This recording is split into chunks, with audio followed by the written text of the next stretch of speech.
In this video, I'm making this coffin-style tea light candle holder.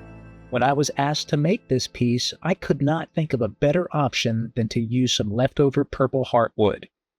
The shape was pretty easy, so I just traced out a rough outline so that I can cut it to size.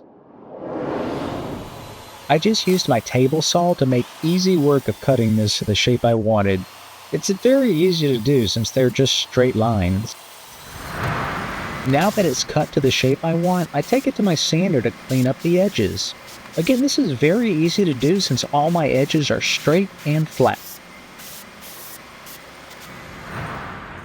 Next, I determine how many tea light candles I want to use and figure out the best way to place it.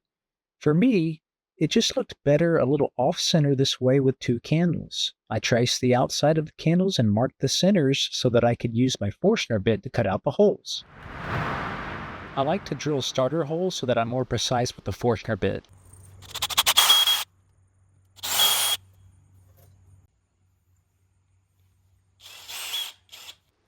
During this part, just hold your drill straight level.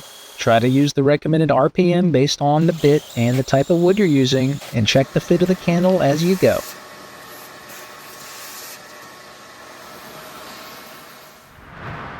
Here's a little progress check before we start the sanding process.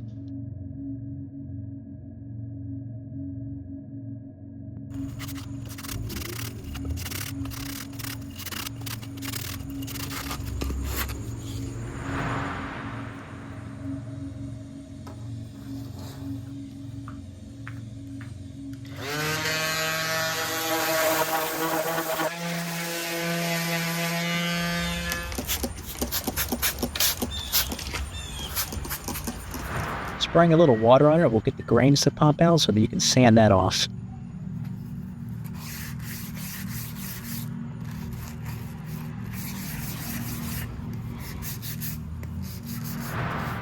I normally wouldn't use Odie's oil to finish candle holders, but the person I'm making this for is going to use a battery type of tea light candle, so there won't be any flammable issues to worry about.